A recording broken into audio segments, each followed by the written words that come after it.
ഹരി ഓം. ദശകം 23, ശ്ലോകം 9. അത്യന്തസംഗവിലയായ ഭവത്പ്രണുന്നോ നൂനം സ്വരൂപ്യ ഗിരിമാപ്യ മഹത്സമാജേ നിശങ്കമംഗകൃതവല്ലഭമംഗജാരിം തം ശങ്കരം പരിഹസന്നുമയാഭിഷേപേ. പദച്ഛേദം നോക്കാം. അത്യന്ത സംഗ വിലയായ ഭവത് പ്രണുന്നഃ. അത്യന്തസംഗവിലയായ ഭവത് പ്രണുന്നോ നൂനം സഹ രൂപ്യ ഗിരിം ആപ്യ മഹത് സമാജേ. നൂനം സരൂപ്യ ഗിരിമാപ്യ മഹത് സമാജേ. പുസ്തകത്തിൽ നൂനം സ രൗപ്യ എന്നാണ് എഴുതിയേക്കുന്നത്. അത് രൂപ്യ എന്നാക്കിക്കോളും. തെറ്റല്ല, അത് പാഠഭേദമാണ്. പക്ഷേ രൂപ്യ ആണ് കുറച്ചുകൂടെ നല്ലത്. അപ്പോൾ രൂപ്യ എന്നാക്കിക്കോളും. നൂനം സ രൂപ്യ ഗിരിമാപ്യ മഹത് സമാജേ നിശങ്കം അംഗകൃത വല്ലഭം അംഗജാരിം.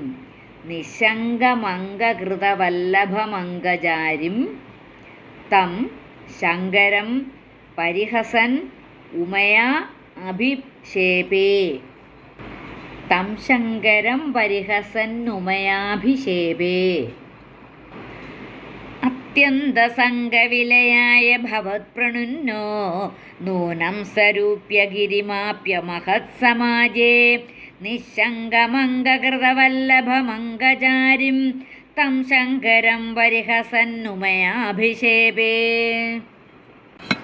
ശ്ലോകം 9 അന്വയവും അർത്ഥവും നോക്കാം. ശ്ലോകം 8 നമ്മൾ പറഞ്ഞു, വിദ്യാധര ചക്രവർത്തിയായിരിക്കുന്ന ചിത്രകേതു വിദ്യാധര സ്ത്രീകളെയും കൊണ്ട് യഥേഷ്ടം പാടിപ്പിച്ചുകൊണ്ട് സുഖങ്ങളിൽ അത്യാസക്തിയൊന്നും കൂടാതെ ഉല്ലാസത്തോടെ സഞ്ചരിച്ചുവെന്ന് പറഞ്ഞു. എന്നിട്ട് 9-ാം ശ്ലോകത്തിൽ എന്തു പറയുന്നു? ചിത്രകേതു ശ്രീ പരമേശ്വരനെ പരിഹസിച്ച് പാർവതിയുടെ ശാപത്തിന് പാത്രമായിത്തീരുന്നു. അതെന്താ സംഭവിച്ചതെന്ന് നോക്കാം. അത്യന്തസംഗവിലയായ ഭവത് പ്രണുന്നഃ നൂനം.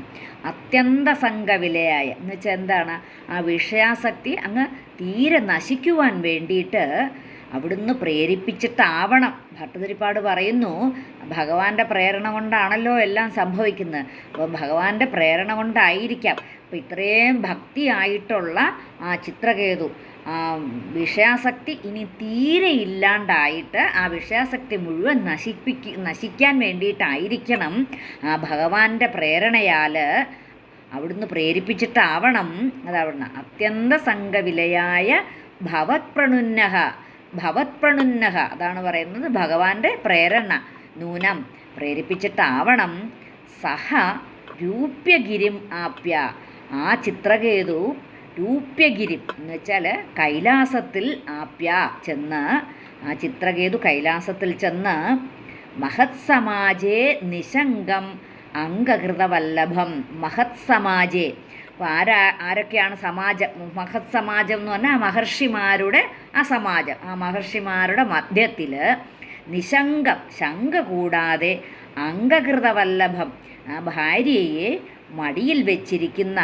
അപ്പോൾ ആ കൈലാസത്തിൽ ചെന്ന സമയത്ത് മഹർഷിമാരെല്ലാം ചുറ്റുമുണ്ട്. ആ മഹർഷിമാരുടെ മധ്യത്തിൽ ഒരു നാണവും കൂടാതെ ഭാര്യയെ മടിയിൽ വെച്ചിരിക്കുന്ന അംഗജാരിം തം ശങ്കരം പരിഹസൻ. അംഗജാരിം കാമാന്തകനായ തം ശങ്കരം ആ പരമശിവനെ പരിഹസൻ പരിഹസിച്ച് ഉമയാ അഭിഷേപേ. ഉമയാ എന്ന് പറഞ്ഞാൽ പാർവതിയുടെ അഭിഷേപേ ശാപത്തിനു പാത്രമായി തീർന്നു. അപ്പോൾ ഭട്ടതിരിപ്പാട് പറയുന്നു, ഈ ഒരു ദിവസം ഈ വിദ്യാധര ചക്രവർത്തിയായിട്ടുള്ള ആ ചിത്രകേതു ആ വിദ്യാധര സുന്ദരികളോടൊത്ത് വിമാനത്തിൽ കയറി ഓരോരോ ലോകങ്ങളിലും സഞ്ചരിച്ചു കൊണ്ടിരിക്കെ അത്യന്തം ഈ സംഘനിവൃത്തിക്കായിട്ട് അങ്ങയുടെ പ്രേരണയാൽ കൈലാസപർവ്വതത്തിൽ പ്രവേശിച്ചു. അപ്പോൾ സനകാദി മുനികൾ ഒരുപാട് ശ്രേഷ്ഠന്മാരായ മഹർഷിമാരുടെ മധ്യത്തിൽ ശങ്ക കൂടാതെ സൃഷ്ടിസ്ഥിതി സംഹാര കർത്തൃഭൂതയായ സാക്ഷാൽ മഹാമായയാകുന്ന ഉമാദേവിയെ മടിയിലിരുത്തിക്കൊണ്ട് സ്ഥിതി ചെയ്യുന്ന ആ കാമാരിയായ ശിവനെ കാണുവാനിടയായി.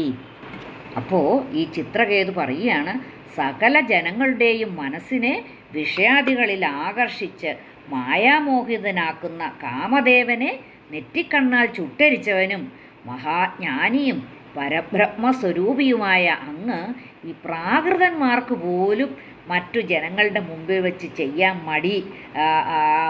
മടിയുണ്ടാക്കുന്ന ആ ഒരു പ്രവൃത്തിയുണ്ടല്ലോ, ഈ ഭാര്യാലാളന രൂപമായ ഈ പ്രവൃത്തി ആ ജ്ഞാനികളാകുന്ന ആ മുനിജനങ്ങളുടെ മധ്യത്തിലിരുന്നുകൊണ്ട് ചെയ്യുന്നത് മഹാകഷ്ടം തന്നെ എന്നിങ്ങനെ അഹങ്കാരം കൊണ്ട് ആ പരമാർത്ഥ ജ്ഞാനമില്ലാതെ പരിഹസിച്ചു. അപ്പോൾ ആ പരമേശ്വരൻ ഒന്നും മിണ്ടിയില്ല. അപ്പോഴോ ഇത് കേട്ട് ദേഷ്യം വന്നിട്ട് ആ മഹാമായ ആ പാർവതീദേവി, നീ അഹങ്കാരിയായ ഒരു അസുരനായി ഭവിക്കട്ടെ എന്ന് ശപിച്ചു എന്ന് ഭട്ടതിരിപ്പാട് പറയുന്നു. അത്യന്തസംഗവിലയായ ഭവത്പ്രണുന്നോ നൂനം സരൂപ്യ ഗിരിമാപ്യ മഹത്സമാജേ നിശങ്കമംഗകൃതവല്ലഭമംഗചാരിം തം ശങ്കരം വരിഹസന്നുമയാഭിഷേപേ.